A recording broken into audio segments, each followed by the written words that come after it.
Welcome to My Hill to Die On, episode 71. Everyone has things they are passionate about. Things we want our friends to try and experience. So we've convinced each other to try different things. And we talk about these experiences to see if we can get just one more person to join us on our hill to die on.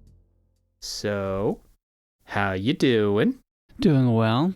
You survived the snow day? Oh, I did what all reasonable people do when there's a snow day. I ran to the grocery store, got enough food for a couple of days, and then just curled up on the couch. I did the unreasonable things. What did you do? So a little bit of a story, right? Oh, no. One sec. Let me settle in for this. There we go. Actually, it's not too bad. I mean, I'm going to start back further. Over Christmas break, I went to a hotel with my family. And as I was looking and reserving it, I was like, oh, look, there's a few different packages for the same price. We could just, get the regular hotel, or we could get the hotel and free ski passes at a local ski resort. And there was a few other ones, but they were like, the ski one looks interesting. Let's just sign up for that. Who knows if we'll go skiing or not, whatever. My daughters really aren't into skiing. They're into sledding anyway. It says it has a kid's paradise, although my daughters are usually older than those kinds of things. So I'll be like, we'll sign up anyway. So we signed up. And yep, we went to the hotel, had a great time at the hotel. And we're like, well, we'll try out the ski thing. If we don't do it, fine, whatever. We'll just come home. It came free anyway. But it's something we can do and have a good time. So we went out and they had actually a very nice sledding hill in the kids' paradise. Quite acceptable, I would say. I did teach my kids the finer points of riding the sled because everybody there was doing it wrong. I couldn't believe that. And then, they were going the fastest down the hill after a while. What do you mean they were doing it wrong? They would sit too far forward in the sled. You have to sit in the back and keep your feet inside. They'd had all their feet hanging out the front. And these are plastic sleds, so, it depends on the sled, of course. But these sleds, they were designed to sit all the way in the back, keep your feet inside, and then you just go flying down the hill. Then it was quite fun. And that's why you also bring a small amount of something like a Crisco or oil or... No? These ones didn't really need it. At least at that time, they didn't need it. I guess if the snow conditions change, you might need it more. But the hill was nice and steep. You got a good flying start, and then you would just go for a while after that. So quite nice. It was a decent hill. So then my oldest daughter said that she actually wanted to try skiing. And because this kid's paradise was cheaper for all 5 of us to go in than the free passes they gave us. So it's like, we got more free passes left. We can get lift tickets with some of the extra ones.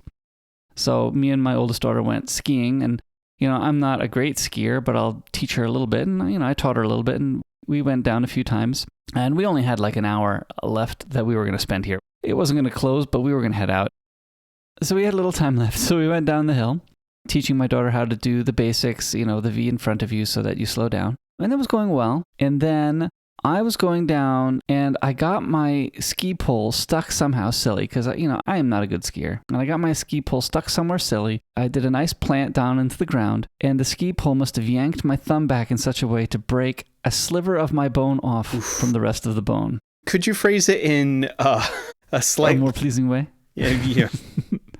Well, I guess what I'm saying is I didn't break my bone in half. No, I believe how you phrased it before is you bent your thumb in a way that a ligament or something pulled part of the bone off the rest of the bone. Right. The doctor called it a peeling fracture. Oh, that does not sound appealing. No, it was not appealing. It hurt a lot while I was there, and I think this is one of the first times I've been in this much shock. I think that is a true statement. I don't think I'm normally in that amount of shock. I mean, of course it's painful, but if you didn't move the thumb, it wasn't painful. So I figured I must have pulled a muscle. Is what I figured at the time. So I was like, fine, I will just, hold still, and I could still drive because I'm not moving my thumb when I drive. My 4 other fingers could move no problem. It was just my thumb, I couldn't bend it in certain ways. So, I just held it still. And on the steering wheel, I can prop my thumb up so it doesn't move. So it worked fine driving home. Mm-hmm. When I got back, I did go to the doctor's and then find out that I had broken my thumb.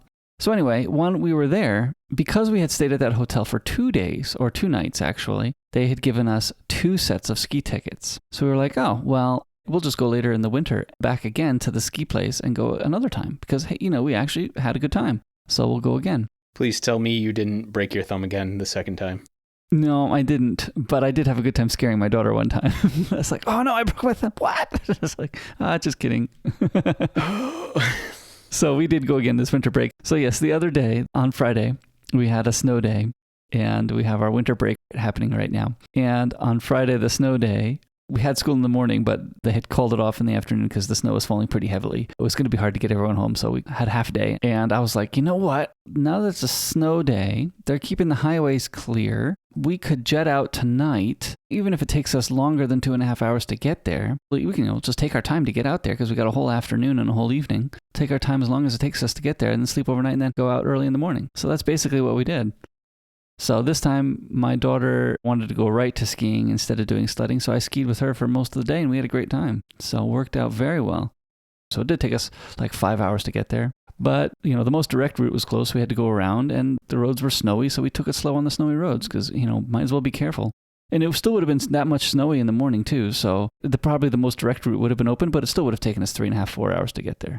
So yeah, anyway, we had a good time in the snow. My kids sat and watched movies in the car, and I was sitting there paying close attention to the road. Technically, it's 6 hours of driving because we left at 4:30 and got there at 10:30. Oof. But it did not even feel that to me. I was paying so close attention to driving that I didn't listen to podcasts or anything. I just watched the road the whole time. I mean, was it really, really bad to the extent that, if you took your eyes off the road, it would have been disastrous? I don't think so, but I didn't want to take a chance. The highways were very clear. Because remember, it turned into rain in the evening? Yeah. It was just rain, which was no problem. I mean, this is what's interesting, right? I mean, normally on the Japanese highways, you go 100 kilometers an hour. I was fluctuating between 70 and 80, probably. I was probably on the slower end of most traffic, but of course not slow to be annoying. I was still passing people. It takes longer because you're going slower and because I was being careful. So you had a long drive and then stayed overnight. Yeah, we got to the hotel, and actually, this was one of the nice things. I definitely pushed my family to do this trip at night early because I was hoping to have an adventure, right? It's still an adventure. And one of the things that we scored on was the hotel that I had reserved just prior to leaving had an onsen in it. And I think that's what my wife wanted for sure. So even though we arrived fairly late at night, the onsen was still open. So yeah, we arrived, we all cooled off in the bath.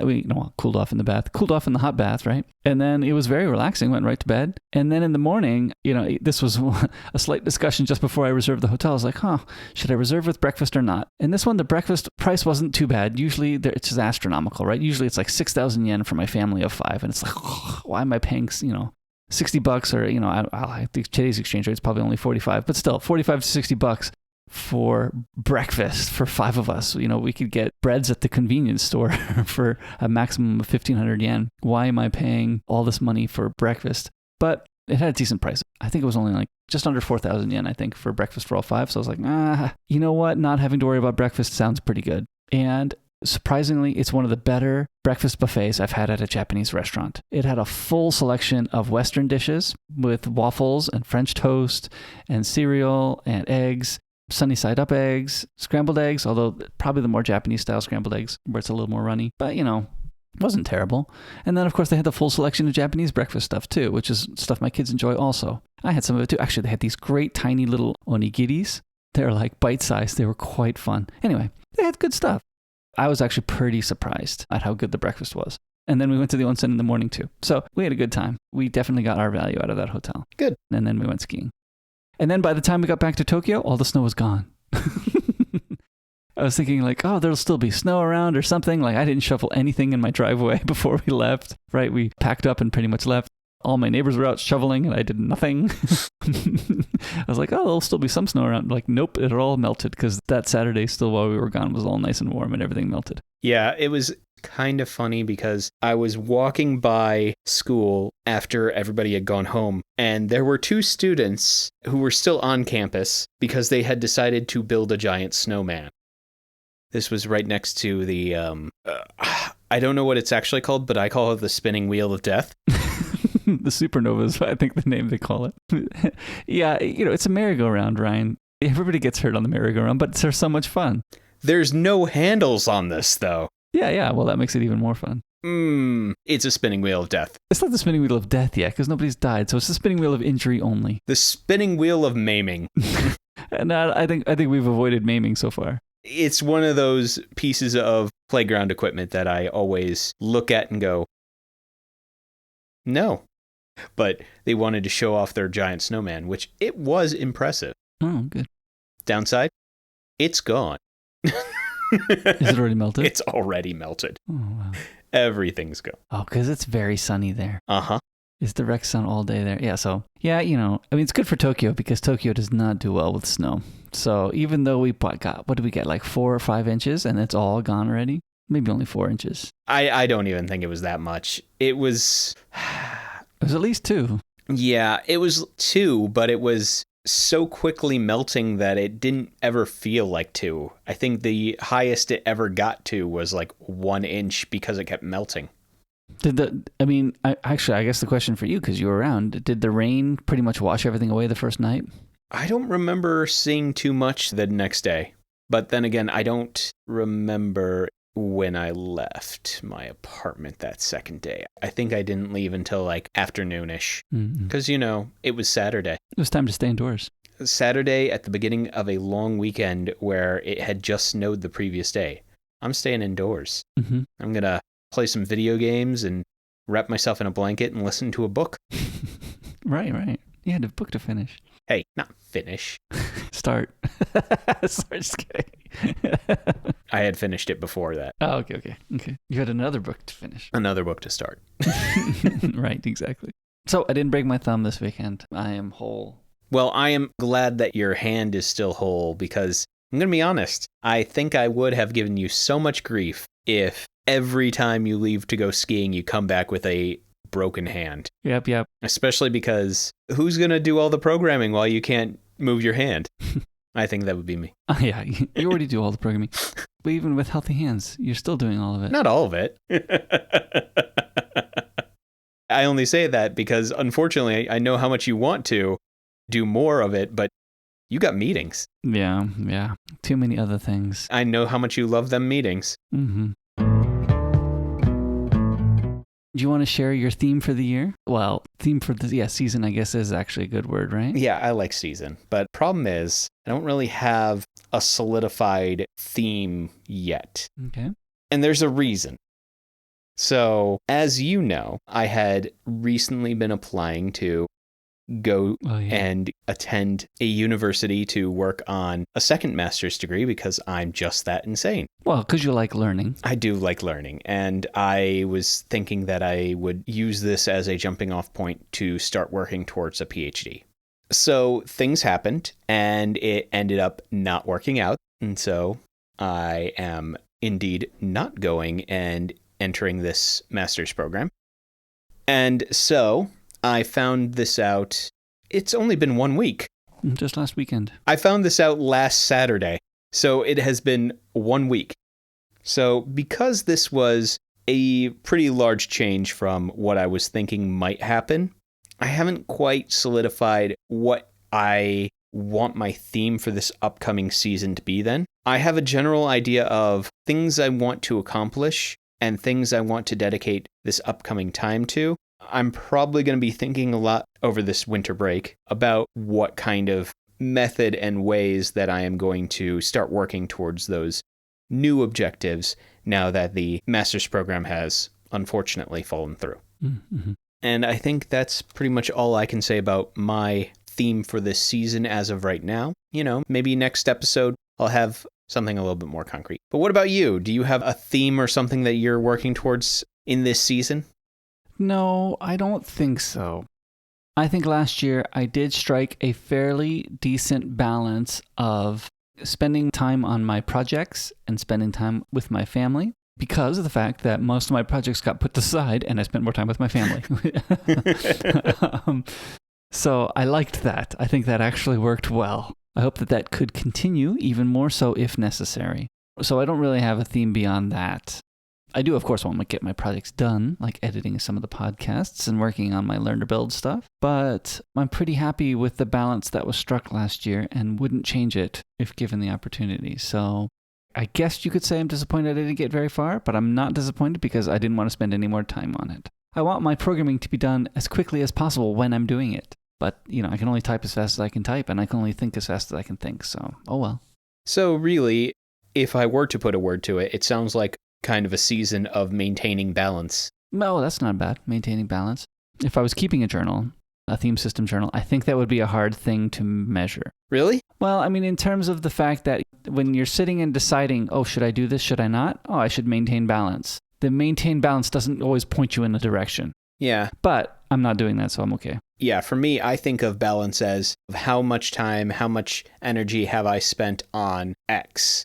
Now I compare it to Y. Oh, okay. I can see it that way. I guess if I had said something like, if I wanted more time with my family, then it would make it easier to make decisions, right? But since it's more of the same, it's a little... Yeah. But I can see the way you're seeing it. Do you keep a journal? Because you have the official journal, right? I have used it off and on in past occurrences. The problem is I've always had difficulty figuring out exactly what is the method for using the journal that was, shall I say, the most efficient for me, the most clear cut with what I'm trying to achieve. I mean, I think that's one of the nice things. Well, I like that it's flexible. I mean, I think about this in like to-do programs, right? Like I like OmniFocus. I definitely don't use all of OmniFocus's features, but I use it in a way that fits me. But it took me a little while to learn how to use it in the way that fits me. And I would think that this book would have that same challenge because it's fairly fluid in how you can use it. You do have to decide how you're going to use it and then try it and see if it works. And then there's going to be a process. So I guess the reason I brought it up was because I was curious if there was something that you were planning on focusing this season on. But it sounds like maintaining balance and continuing to keep the trend line in a positive direction is kind of what it sounds like for you.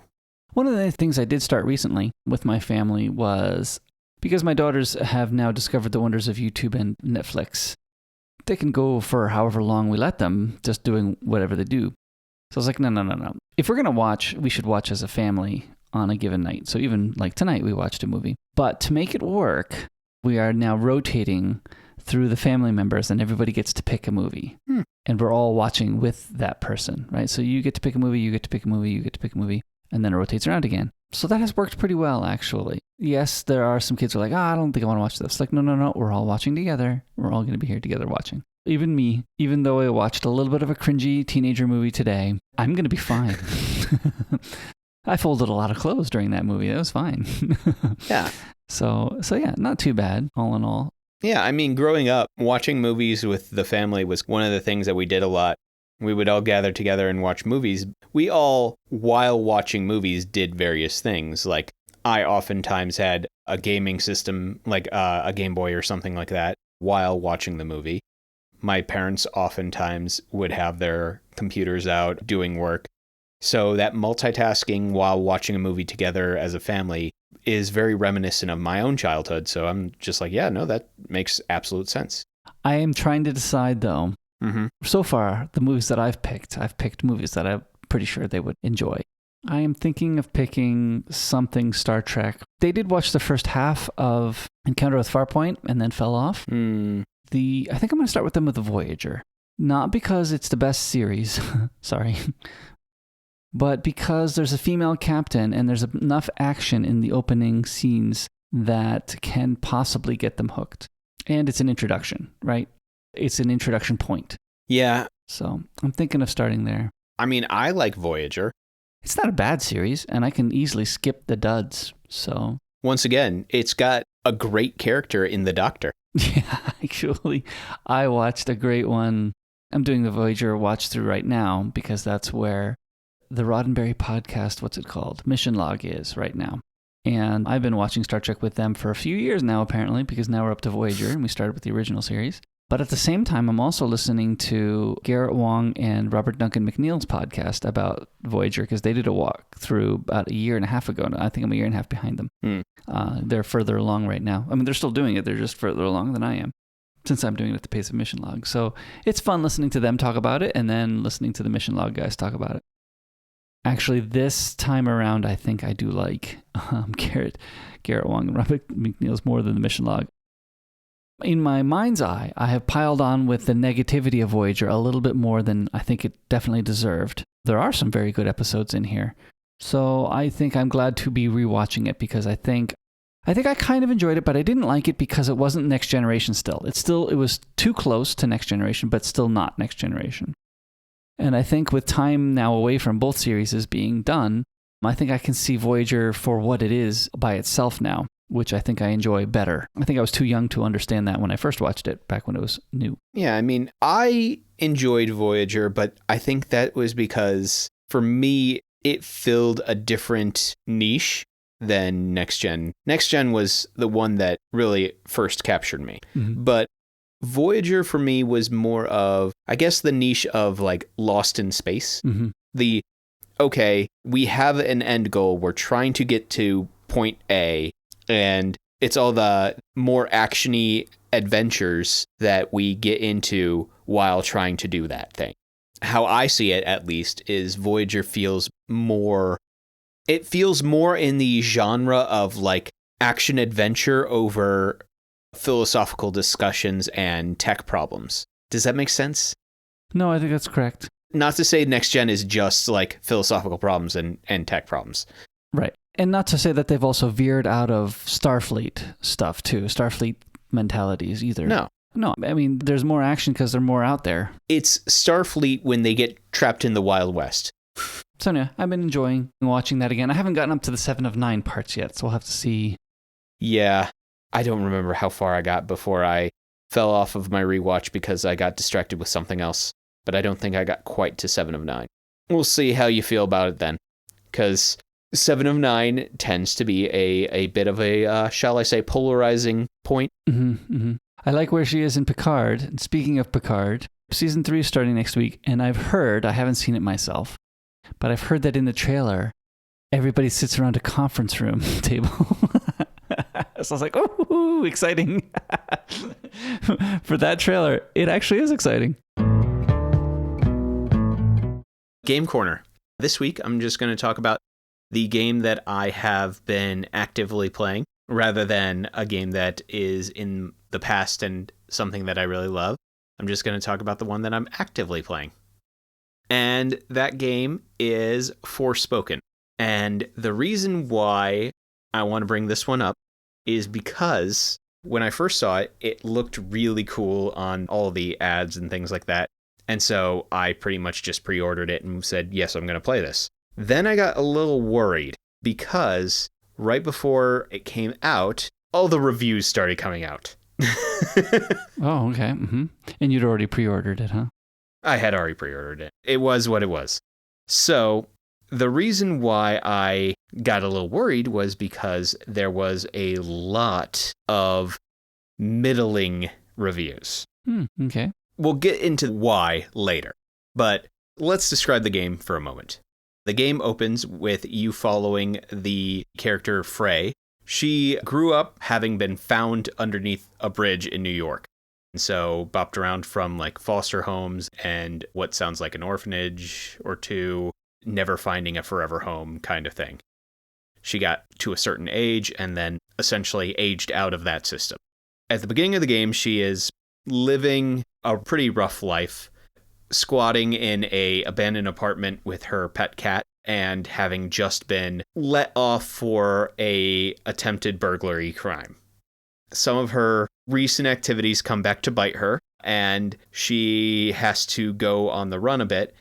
And while she is trying to figure out what her next move is, she comes across a magical bracelet. She picks it up to see what it is, and as she does, she gets teleported into a different world. When she lands, not only is she in this different world, but she also has this bracelet on her, and she can't get it off. Oh, and the bracelet talks to her. It's an interesting premise, but what I originally bought it for was the action. So essentially, she runs around doing what can only be called magic parkour. This bracelet, she realizes that because it is on her, she has some abilities to do some magic stuff and ends up being able to use it to empower her to essentially do parkour and throw magic spells defending herself in this scary, scary world. The reason why I like it is because it is kind of exactly my jam. It is running around in an open world, tossing magic spells at things, and all of that. So the problem that apparently some of the reviews saying that it was unpolished and that it wasn't very good, but I've enjoyed it. Perhaps isn't a game that in retrospect I should have paid full price for, But the long and the short is, I have very much enjoyed the action that it provides. You jump around, you fly around this world, you explore the world, and you launch magic spells at things. For that, I enjoy it. Some of the dialogue can get a bit repetitive because they have a few canned responses that happen over and over again. There are certain things that the bracelet will say. At a certain point, you're going to start hearing repetition because they only recorded so many lines. Mm-hmm. But you can go into the menus and decrease how often the bracelet talks. But yeah, honestly, I think the big thing for me is the fact that I wanted to bring this up because I felt like the reviews were a little too harsh. Is it a 10 out of 10 great game? No. Is it a garbage fire that nobody should ever play? Definitely not. It's fun for what it is. It is a not long storyline that has a lot of interesting nuance. Again, I'm not done with the game yet, so it might mess up at the landing. All in all, I have enjoyed it so far, and it is fun for the action that it provides. Yeah, sounds interesting. Yeah. I find it fun. I heard one review was saying that the main character was unlikable, and I disagree. I think she's just jaded against some of the things in the world, but while being jaded, kind of strangely optimistic or kind, I guess is the best way to put it. Mm-hmm. I do not think that it is as bad as the reviews have put it. I mean, in my opinion, it's worth a play. Again, it's not game of the year, but it's definitely worth a play. For the book that we read for this episode, Wayne, one of the characters in the book, happened to stumble into an excessive amount of money. And despite his best intentions, he kept making more money. So we decided, in honor of Wayne, who spent all of his money on whatever he could to try to get rid of the money, we thought we would think through some of the things either in the past or some of the things that we would like to spend a far excessive amount of money on. So if you could spend a whole lot of money on something, what would it be? Or if you have spent a whole lot of money on something, what was it? Mm-hmm, mm-hmm. And on that note, Nate, past or future, what have you spent money on? I think I'll start with the future one. I was kind of going back and forth. I think what I'm going to say, though, is if I could spend a lot of money on something, I think I would buy a bigger, larger house. I was almost wanting to say a car, but actually I really like my car. And while yes, a fully electric car would be nice or something like that, I'm not even sure it'd be that much nicer. I really do like my car. So yeah, I think I'm going to say a bigger house. My house is very nice. I'm actually fairly content with it now even. I would like to not have to pay mortgage anymore, but that is just a dream. And my house is very close to school, so I feel that it is easy for my kids to get back and forth. It's easy for me to get back and forth. I like that. If anything, I wish we had a few more rooms and a few larger rooms. But that's about it. And even in this area, I'm not sure I'm going to be able to get that. Japan builds its house very tiny. And we looked for over a year to find the house that we have now. Most of them, the rooms are just so tiny. Like it's just big enough for a single bed and a dresser, and that's it.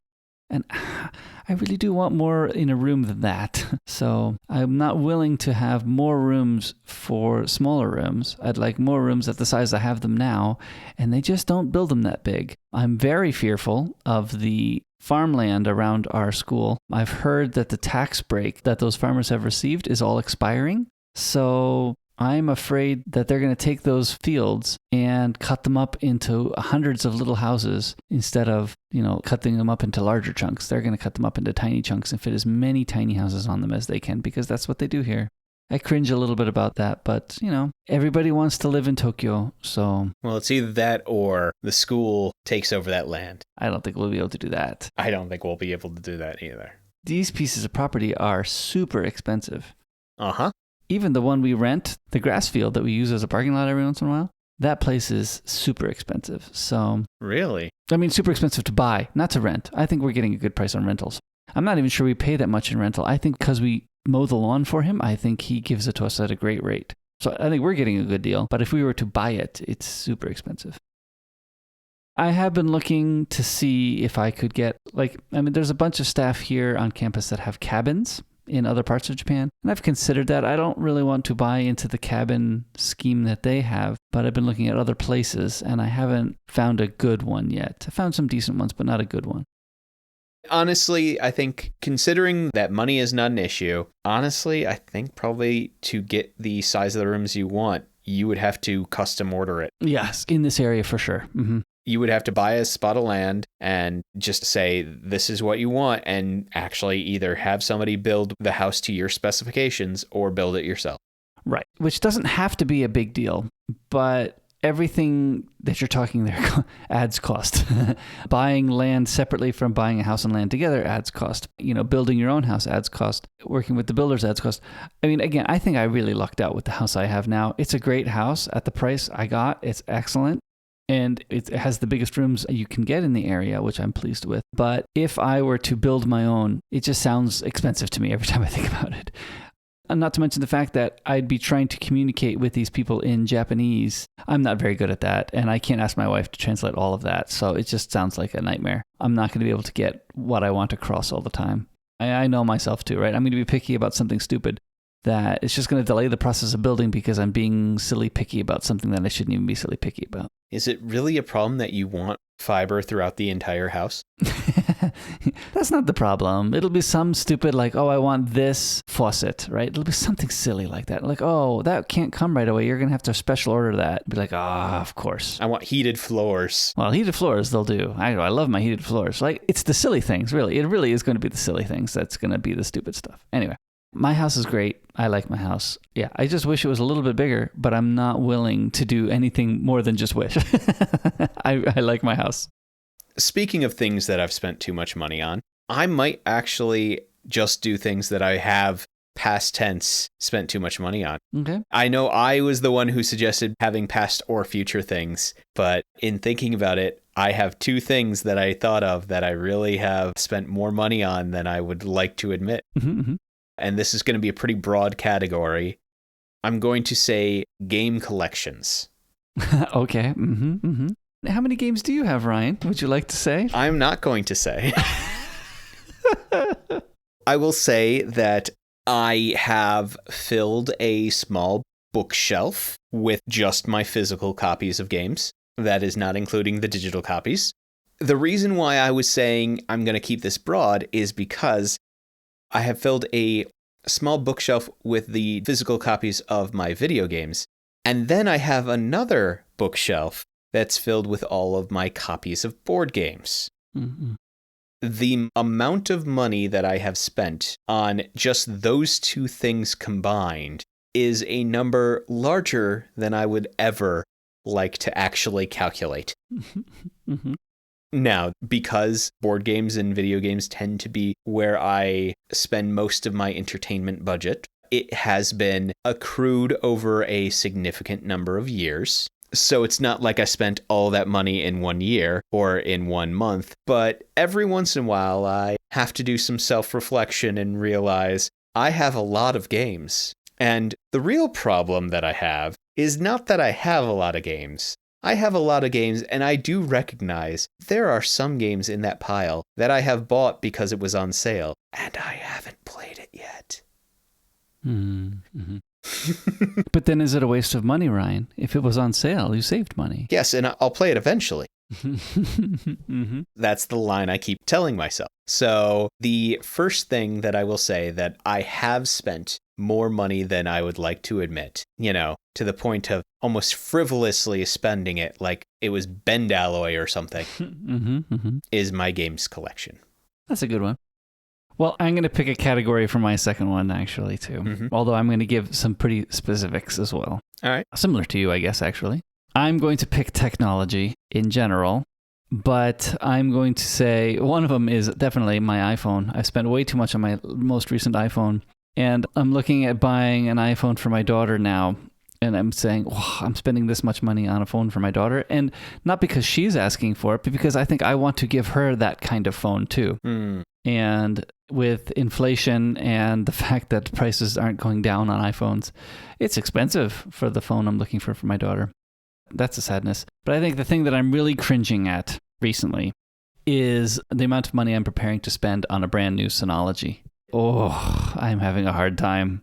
How many drives and how large are you getting? I know. That's the problem. Well, you look at it, and I could probably get a 4-bay unit for not too much money, probably 8-9 mon.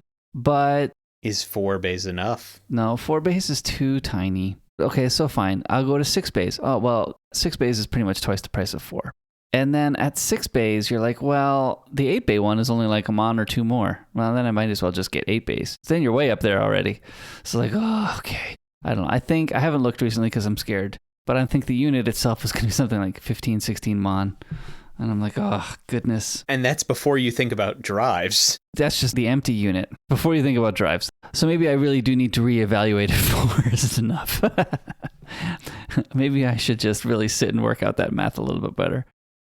But here's the one thing I want to do. And I've worked this out in drives already too, because drives are yet another cost, and I've looked at that. I already have one 12 terabyte drive, and if I buy 2 more 12 terabyte drives, along with a 4 terabyte drive I've got lying around already, I can get more storage than I need with those drives, use all my existing drives as backup drives, because my 12 terabyte drive already is acting as a backup. So I'll just shuffle around the order in which they're used. So then I've got 4 drives acting as my main data storage area, and then I have more drive bays available to add in SSDs for my picture stuff, because I have decided that I am using my Synology as my main photo sharing thing for my family. Even with Apple's family photo sharing thingy come out, because I make albums and my wife looks at my albums, and you can't do that with family sharing. To do the SSD thing, I need my own internal SSD stuff, but man, it's going to make it more expensive. So maybe I do need to sit down and rethink. Can I do it with 3 12 terabytes and 1 SSD, as opposed to 3 12 terabytes and 4 terabyte, and then 3 SSD drives also, then still have a bay left over. So I think I need to sit down and do the math again, because I am fearing the amount of money I'm spending on a Synology coming up. I mean, we're talking, way higher than 20 mon. And the problem is, if you look at it in dollars, it's not even that much. It's just inflation is really bad right now in Japan. And the exchange rate's really bad right now in Japan.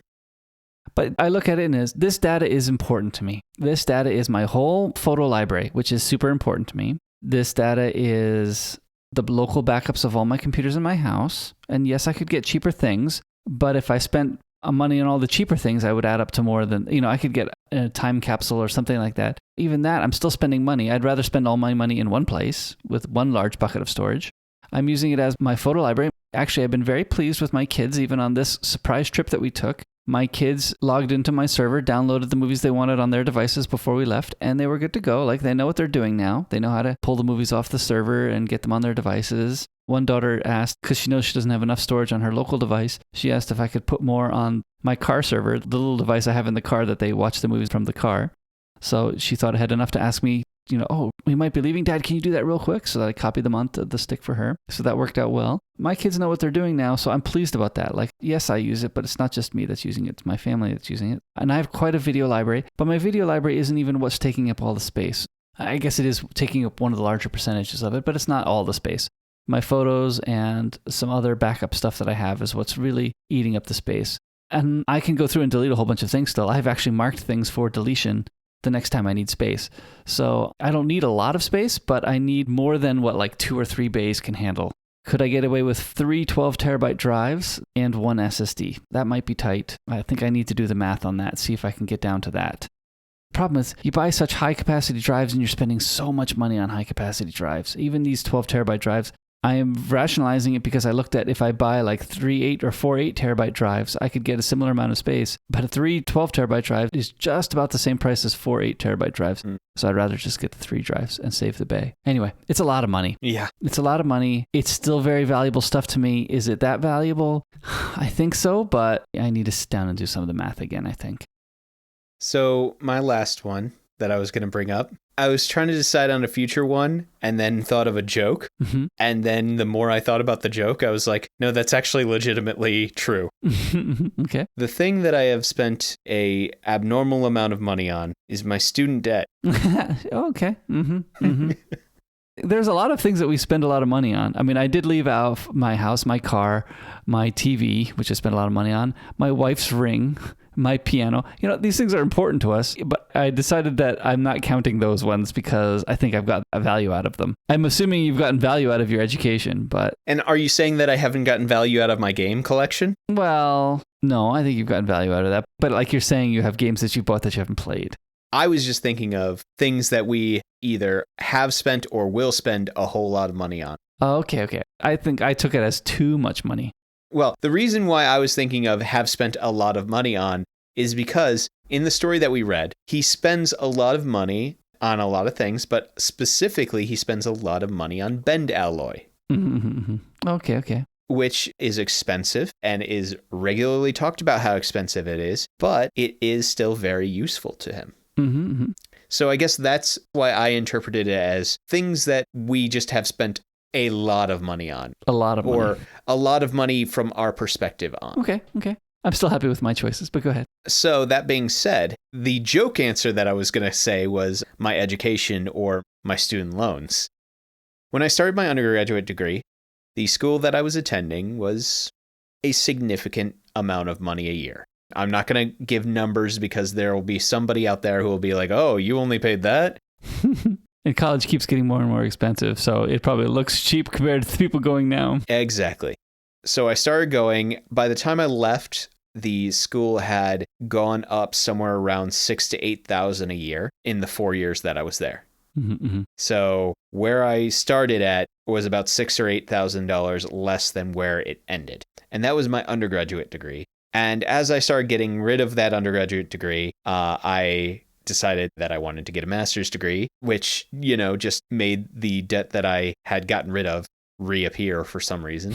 For some reason, I know. Mm-hmm. Now, before anything else, I should clarify, before entering university, I graduated early from high school, took 6 months off before I entered college so that I could work full time, save that money, and then I entered university. And during the 4 years I was there, I continuously worked the entire time I was there to help pay for my university. And I left my undergraduate degree having essentially, out of the 4 years, I had about 1 year's worth of debt. So it's not that I hadn't been paying it off or I hadn't been working towards it. I have been out of my undergraduate degree for now, that is depressing, about 14 years now. I graduated from my undergraduate degree about 13 or 14 years ago now, and I am still paying off part of that debt. So that money never seems to go away. I say this. It ends sometime. I have potentially enough to get out of debt if I cleaned out my bank accounts right now. But that's the problem. Cleaning out my bank accounts right now would mean if something dramatic or traumatic happened, I would not have anything to fall back on besides the love and care of my friends and colleagues and coworkers. And I don't think that I want to be like, hey, friends, colleagues, coworkers, I have no money to my name. Can you support me for the next 2 months? I don't think people would be thrilled with that. So the long and the short is, I have spent a very large amount on college debt. I am slowly getting out of college debt. One day I will be free. And then I will remember that all of the money that should have been going towards retirement was going towards my college debt.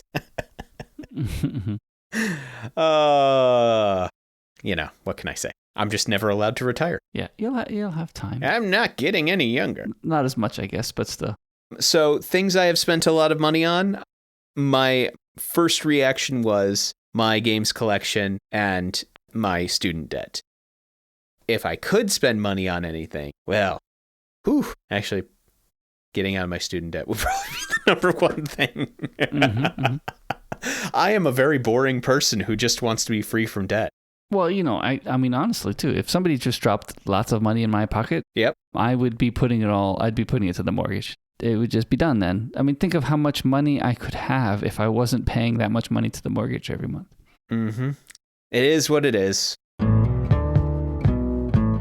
I was thinking about this earlier. Can I just say, there are some days where it is really, really easy to be your friend. Oh, yeah? Today is not that day because I'm looking at a Calpis soda. Yep. Did I buy this or did you? I think I bought this, right? I think you bought this one. Because, of course, who buys the Kelpis? Only me. Hey, I have bought a Kelpis once or twice. There was a Kelpis that I saw in the store that I was like, that might be doable, but I convinced myself out of it because we had enough drinks. That's fine. It's fine. This one's interesting. This is a Kelpis Silky Cola. So I think what they did was they went to the drink bar and said, I know, I'm going to push the Kelpis button for a little while, and then I'm going to push the Coke button for a little while and see what ends up. And then they came up with this, right? That's what they did. I don't know what silky means. If they did, I'm very curious because I'm not seeing a whole lot of cola coloring in this. I know. It's one of those clear colas, Ryan. The ones that taste even better. You mean like Crystal Coke or Crystal Pepsi? I think it's Crystal Pepsi.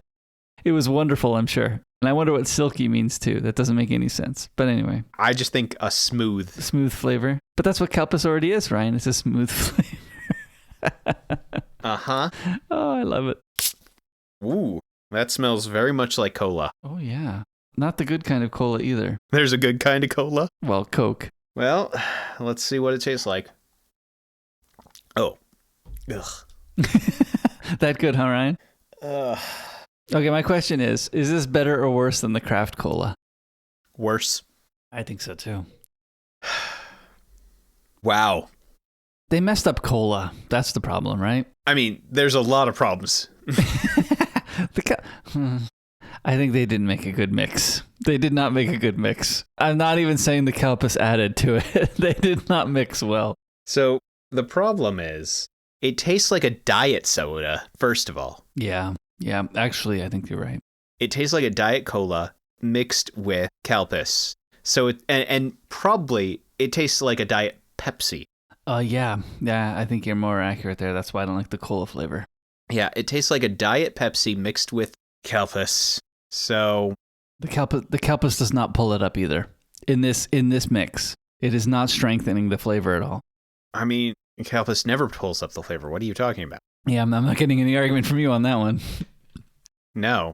I think I'm going to have to go a 4. You're going as high as a 4?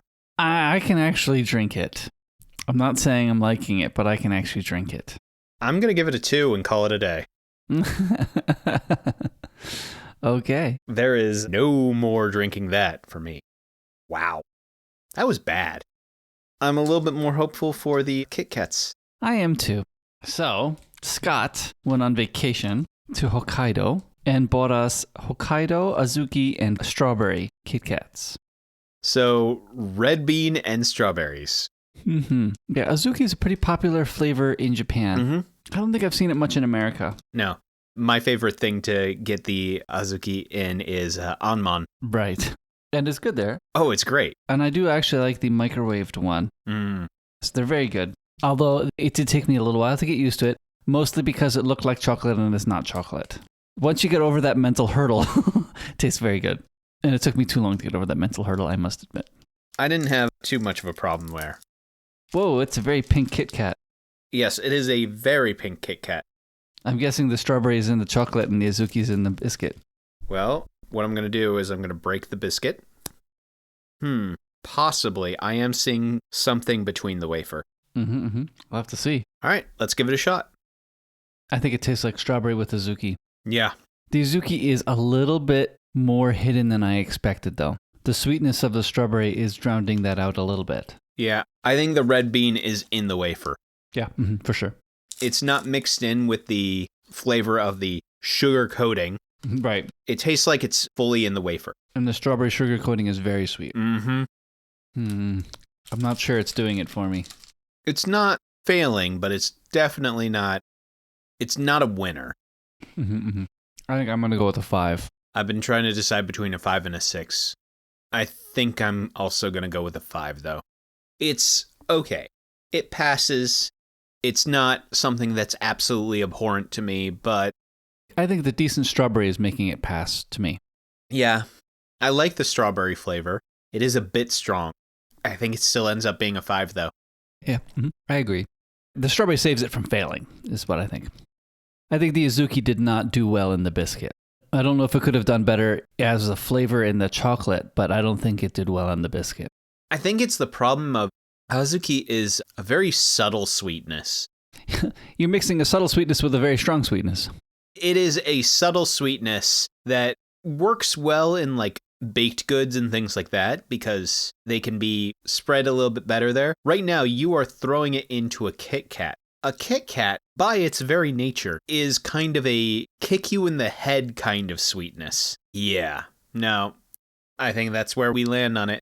It passes. Mm-hmm. Well, it was interesting. Thanks for bringing it back, Scott. It is fun. It was fun. It's fun to taste. It was interesting. I know that if I am on a trip, it is a fun taste, but not probably one that I would rank high. Nate. We finished it, Ryan. We finished it. We have reached the end of Era 2. Era 2. Wait, there's more? Well, not yet. And not directly. Indirectly, right? Compatible, apparently, or something like that? Yeah, similar to the jump from you've just been following Vin and now jumping to Wax and Wayne. That same kind of jump would be what we can probably expect in the future. Mm-hmm. But we have finished Era 2 of Mistborn, which means that, hey, I had you read a book close to when it actually came out. Because I believe this one, yes, it was released in November. So we are going to today be talking about Book 4 of Era 2 of Mistborn, which is called The Lost Metal by Brandon Sanderson. Now, if you have not read the most recent book, then unfortunately, we're going to have a whole bunch of spoilers later today. So if you have not yet read it, I highly encourage that you stop here, read the book. If you haven't read any of Era 2, read all of the books, then listen to the previous podcasts. No. First, you got to go back to Mistborn, episode 32. And then Well of Ascension 42. I'm scaring you away now, I understand. Well of Ascension 42. Then Hero of Ages 51. There's a reason why I did not pitch, hey, I'm going to make you read 7 books. 7 books to come to listen to this episode. I originally said, hey, I want to have you read 1 book. Mm-hmm. And then you were like, oh, yeah, I liked this. And then I was like, yes. Well, guess what? There's 6 more. No, you got to go back to episode 11 and read The Emperor's Soul, Ryan. You got to go all the way back there. Well, that one actually does apply to this one. I know, that's what I'm saying. Uh-huh. It's good that I actually read that one first. Yep. Anyway, so you have to read all of this and then come to this. Yes, spend hours and hours and hours reading. Enjoyable reading, given, but still. It is a bit of an investment. And so, as I was saying, if you have not yet read them, I highly recommend that you start reading and come and join us when you've gotten caught up with the most recent book in the Mistborn series, Book 4 of Era 2, The Lost Metal. But to give kind of an elevator pitch of the book, several years after the end of the Bands of Mourning, Wax, who is now a senator, is doing his best to prevent the set from getting their way. As he is doing so, he is continuing to investigate various things involving Trellium and, of course, the new metal from the people of the southern continent. In doing so, they realize that it can lead to a rather explosive interaction. As they do, Harmony decides that he really needs help from Wax one last time, because Trell and Autonomy are coming closer. So, we've reached the end of Wax and Wayne and their storyline. So we have to begin this the same way we begin all of them. Initial feelings. How'd you feel? I liked this one. I think this was a fitting conclusion. I think, if anything, I was a little bit surprised at how much was introduced in this one. A little overload on the introduction on a few things. I was very surprised with how much he included in this one. Mm-hmm. So here's the thing. In this book, he introduces a lot of other things that are touched on in other books. So the thing with Brandon Sanderson is all of his books are interconnected in a cosmere, in this idea of this universe that has some loose connections. You have some people who are able to hop from world to world. This book feels like one of the most inclusive books where he has included so much of the cosmere breaking into this book. Yeah, he's included so much of the cosmere, including things that are in other series or in short stories. There are little bits and pieces that he's included that perhaps for those people who have read a lot of his other stuff, they catch on to some of those things. But yeah, if you've only read Mistborn and maybe a little bit from other sources, this does feel like he is introducing a lot of ideas. Mm-hmm, mm-hmm. I mean, not too many, but it is surprising how much, I guess, if anything. Mm-hmm. I do want to ask, what is the lost metal here? I think it's got to be Lerasium, right?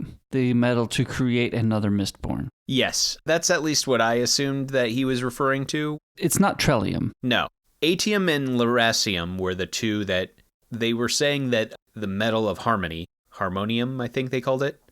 Yeah, harmonium, could be broken down into its parts of Lerasium and Atium. And the explosion that sets off everything is Wax trying to figure out how to separate harmonium into Atium and Lerasium. And because all of that, I assumed that the lost metal was the Lerasium, because that is the metal that was lost. Right. That's what I was thinking. Trellium wasn't lost, even though it's rare here, perhaps, but it's not the one that was lost. No. If anything, it's an invading metal. Yeah, right. Don't you hate those invasive species of metals? Yeah, I don't know too many, but yes, I think there were some on Star Trek. But anyway, I forget them now, but there were some like that. Let's go through some of the characters. I think I do want to start with Moonlight because I didn't catch on right away who Moonlight was. I didn't only recognize until she brought out her stamps, and I'm like, oh, of course. But then you had verified it, saying that it was the same character as in The Emperor's Soul. Yep. That we did read 2 years ago now. Welcome. So, wow, it's surprising that it's that long ago. It seems like yesterday. I mean, that was fun to see that again, to see that form of magic again. Yeah, I was very intrigued that she has the soul stamps, and I was very intrigued that she only had one of those on her, when in The Emperor's Soul, she has 5. Well, that's true, yeah. Mm-hmm. So it was very interesting that... And this one didn't wear out as much, right? Well, possibly. And also, the person she turns into is the race of people from the book Elantris. Oh, okay. Mm-hmm. Which takes place on a different continent in the same world as the Emperor's Soul. Mm-hmm. So she had rewritten her history to be some way connected to this other people group, but still on her same planet. Mm-hmm. Mm-hmm. They have a very interesting way of doing magic in that book, too. I'll have to read that later. Yeah. Well, I was going to ask about the calcium formation guy or whatever it was that he... Oh, yeah, Rosite. Rosite, that's what it is. Is he in other books? I mean, have you heard of that magic system before? No, not that I know of. I'm trying to remember, but yeah, I think the only place that I've come across him has been in the Lost Metal, unless I'm misremembering another part. Okay.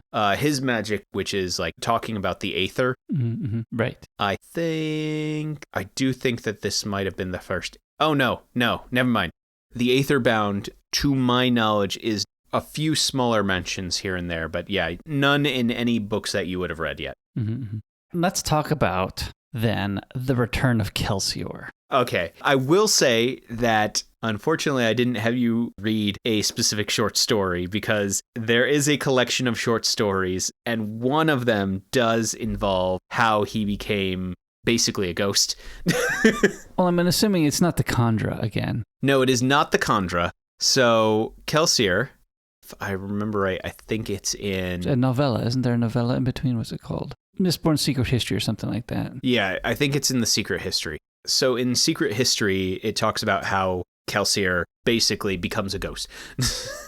He is a cognitive shadow or something like that is what they call it. He's lost his connection to his physical body, but he still has a form, basically. Yeah, I think, if anything, my disappointment is that that's not fully explained in this book. I guess you're supposed to have read that novella, which... They don't call it a number, so it's a little disappointing. That's my one downside. It was probably my failing to force you to read that. Yeah, but still, it's not numbered in the collection of books, right? Like, not to say that book is not canon, but I don't know. You know what I mean? Yeah, and I hadn't read this most recent book yet to give you that heads up warning. I mean, it's not the end of the world. No. It's not like for the plot I needed an exact account of why Kelsier's still around, but that's the only downside I see. Here's my one feeling.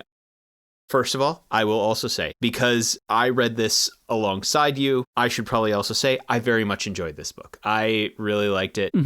I thought it was great. This book required a lot more outside reading, is the best way to put it.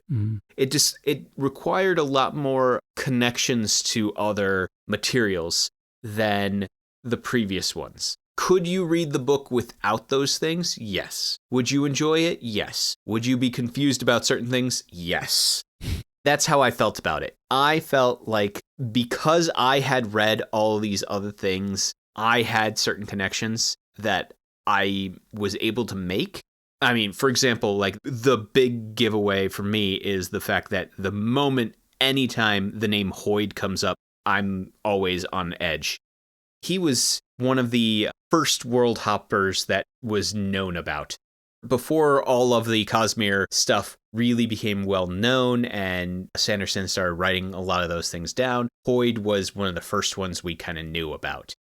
I think because I had all that past information, I felt like I had a better handle on some of those things. And I did feel like, I don't know if I would be disappointed if I hadn't, but I do think that this is one of those ones that I feel like you're more expected to have some of that background knowledge. How to put this? I feel like this is as if you are jumping in at the middle of the Marvel Cinematic Universe. There are certain things that they expect you to know. There is an agency called S.H.I.E.L.D. There is these things called Infinity Stones. They don't explain that every movie. They have explained it in previous movies. And I feel like that's the way that this book feels a little bit. There are certain things that could be explained in more detail, but aren't because I think it's expected that you have that information. All right, let's get to more. I mean, not to say that these people weren't plot, but let's get to more of the other plot people. Yeah. That society, I forget, Ghost Bloods, is that what they were called? The Ghost Bloods. They were critical to what was going on. They were critical to what was going on, but this story isn't necessarily about them. Nope. Let's start with Steris, because she was very fun in this book. We talked about it in Bands of Mourning a little bit, at least I hope we did anyway. Yep. But I like that Steris grew into a member of the team. I mean, I think downplayed her importance in it. She was definitely adding something that no one else on the team was adding. And again, she played her part here very well too. Yeah. You know, her sticking behind and being a part of saving as many lives as possible was extremely important. I'm glad that she had a chance to shine here. I think that has now paid off, in the reading anyway. Hopefully, she will have a bunch more chances of paying off her talents in the town now from now on in her new job. But I think that it paid off in the reading anyway. I mean, I know we were commenting around the office that she was basically an afterthought in the first book and now has grown to this great character in the fourth book, which is great. So I really liked how the relationship between Wax and Steris had evolved to the point where you could tell they genuinely loved each other, and Wax was trying his best to lift her up and give her the confidence to see her as he saw her. And I think that was one of those things that I really enjoyed, seeing that evolution of not just her as a character, but their relationship. I really enjoyed Steris. Yeah, I thought that she was an excellent character. And again, her relationship with Wax, I think, was pretty good. I'm glad that they started a family and started to settle. I think that it is bringing to a close his storyline. And I thought that, again, all of his struggles were very realistic. I like that element of it, too. He's accepting who he was, his role in the past. Yeah, so I thought that he was portrayed very well and realistically in this one. Yeah. Throughout this series, you saw him get kicked down, get back up, get kicked down, get back up, and him bearing all the scars of each time that he got kicked down. And this time, him looking at the things from his past and being able to be like, yes, this is who I was, this is who I am now. And being able to identify who he is and who he was and move on. I especially liked to see depth of character, especially in his interactions with Wayne. I thought that was really well done. Yep. And especially I liked that they realized when they're fighting their duplicates that it's better for them to fight the other because they know how the other fight. So they kind of know a weakness here, a weakness there, or at least something that can be exploited here or there, whether it's a weakness or not. That works well when they're fighting the duplicates. But let's get to Wayne. He's the hero. He's the hero. I saw it earlier and I was like, oh my goodness, he's going to die. And I think I was really tipped when he started running out of healing in the early fights. I was like, oh, he's running out of healing. This is it for him. See, I didn't feel like that was a terrible tip-off because here's the thing. Maybe it wasn't a tip-off. Maybe I was fearful that it was going to happen at that point. He's run out of healing in every book so far. Where he's been like, oh yeah, I've got like barely any healing left. That's one of the go-to things that happens near the end of every single book. Yeah, but at the same time, there was too much early focus on him. You know, him with his backstory, and the fact that he's got lots of money, and like, I was like, oh no, we're building up for something for Wayne here. I mean, he was great again in this book. So many quips, so many great lines. I really should have captured some of them into my phone. I wish I wrote more of them down for sure too. Sorry, I was just laughing because you were saying all of those great quotes, and my mind wandered to the quote that he decided to put on his statue. Give it one more shake, gents. Something like that, right? I think there isn't a man who regretted giving it one more shake, but every man has regretted giving one too few. And you're just like, that's a word of wisdom. I think it had to be Wayne. That played very well. Again, they were playing up the fact that he had learned bend alloy. He had practiced a lot. He's one of the only people that could because he was getting supplied it. And then, of course, he was stashing it away because he's Wayne. He's going to stash away the bend alloy that the government is giving him. Of course he is. Well, not just that. It's also the fact that because he's filthy rich, he was like, I can buy my own. And he invests in electricity. It's like, man, that thing worked out. Oh, well. All right, well, what else can I throw money at? Baseball. Except it wasn't called baseball. I forget what it was too. I think Wayne was one of the better parts of this book. Again, of course he was in the first book. I mean, not to say that Wax was bad, but no. But at the end of the day, Wax he's the one that has to stick around. He's the one who has to stick around, but he's also the serious one of the two. Right. Whereas Wayne is played for comic relief, but is also integral to the balance of that relationship. And I'm very glad that there's not going to be another book without Wayne. I think that would be a mistake. So I think that this has finished up very well. I also very much appreciated it broadcast the fact that Wayne was not going to make it to the end of the book, but I did appreciate that he got emotional closure on his arc. The fact that he was constantly talking about the fact throughout this book, giving a reason for why he would pretend to be other people because he viewed himself as essentially worthless, and getting confirmation from not only Wax, this person he deeply, deeply respects, but also, at the end, also God, or Harmony, both affirming him. I think that gave a wonderful emotional closure to his arc that, yes, gave you that heads up warning that, oh, he's not going to make it to the end of this book. But I think that if he had died without that, it would have been such a sad... Oh, for sure.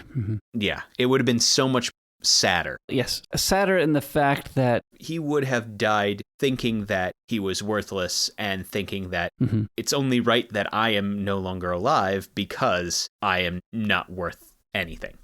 And I think having him have that emotional arc and that emotional closure where he is affirmed by all these people around him, telling him, you don't need that forgiveness. You are not the man you used to be. You are a good man. And that kind of storyline, like, I loved it. I thought it was incredibly beautifully written. And yeah, I just really liked that character arc. But again, like I said, did broadcast a bit that he was not going to make it to the end, but yeah, I think it was so necessary.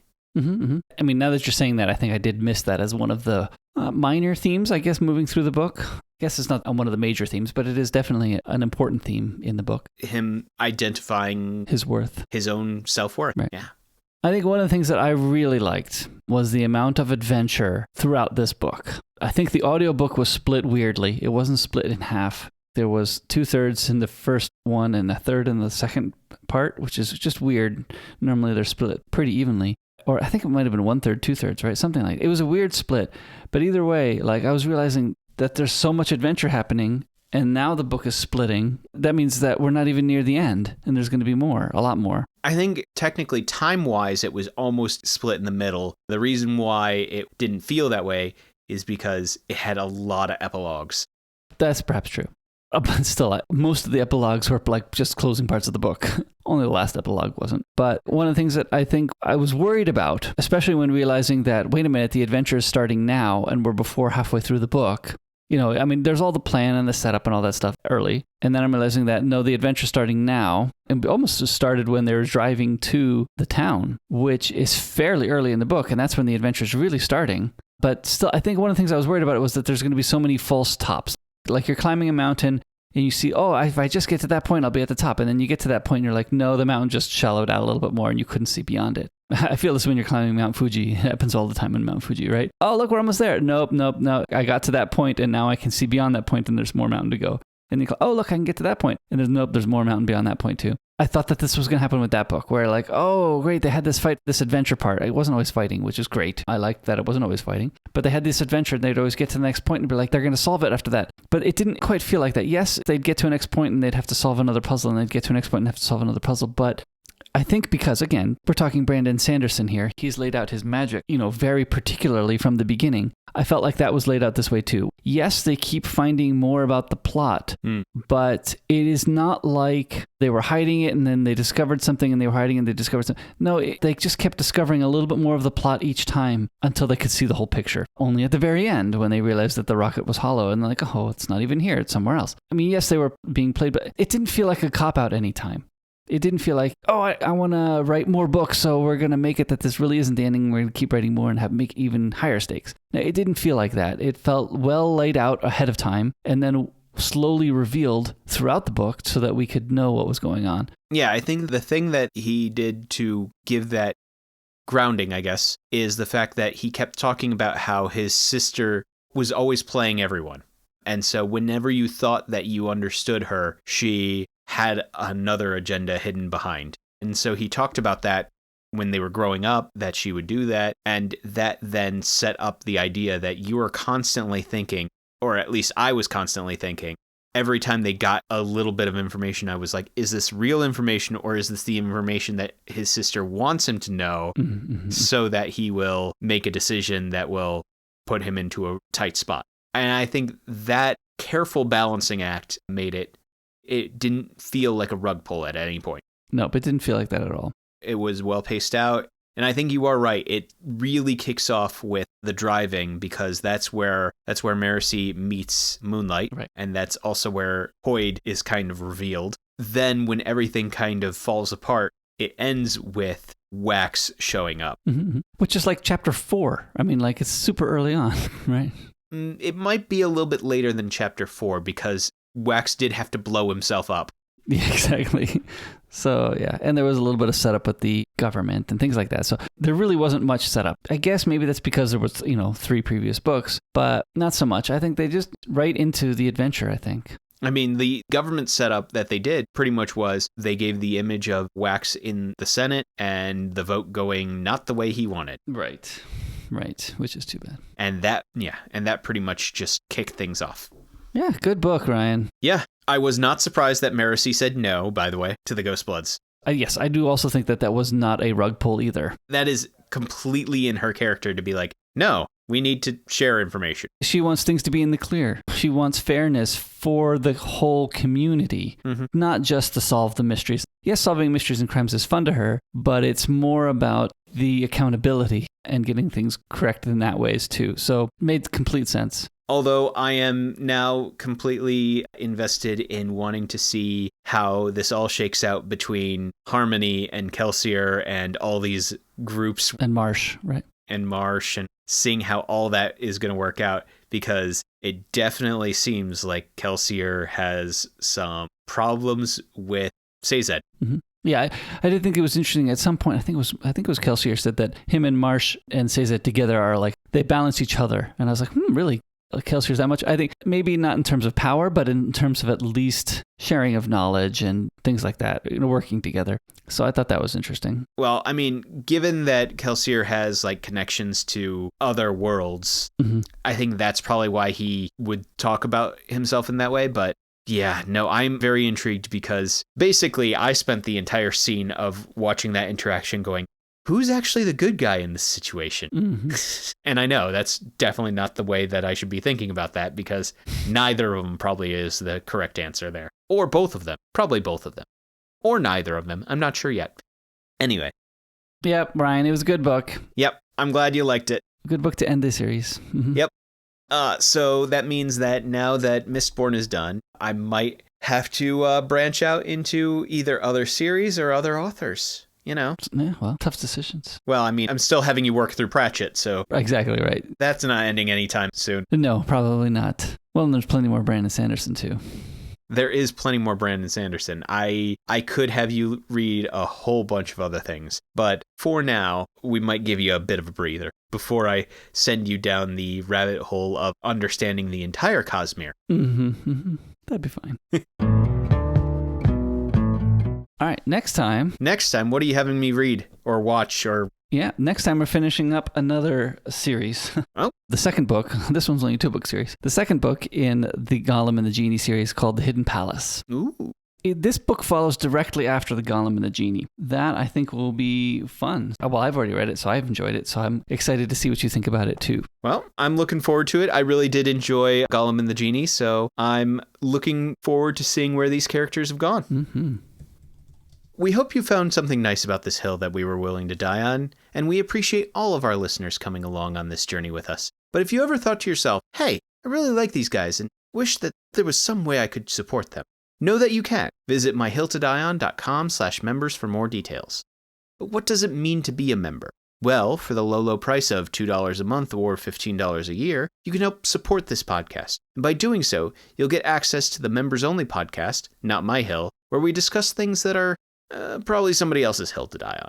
We have strong feelings about them, but they're definitely not hills that we're willing to die on. In addition, you'll also get access to the suggestion form, where you can make suggestions for our Listener Hill episodes where we will watch, read, or climb up a hill that you're willing to die on, and we'll talk all about it. But know that the conversation doesn't have to end here.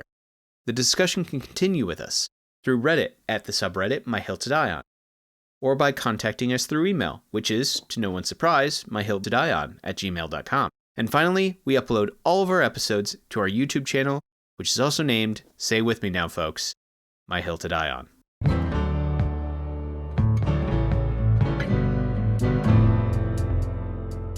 You know what I just remembered? We never clapped or did any of that at the beginning. We can do it at the end here. Oh, yeah, we gotta do the opening too. Yeah. Yep. Okay, let's go ahead and do your thing, and then we'll do that. We'll still have it at the very end. It makes it easy to find. Yep.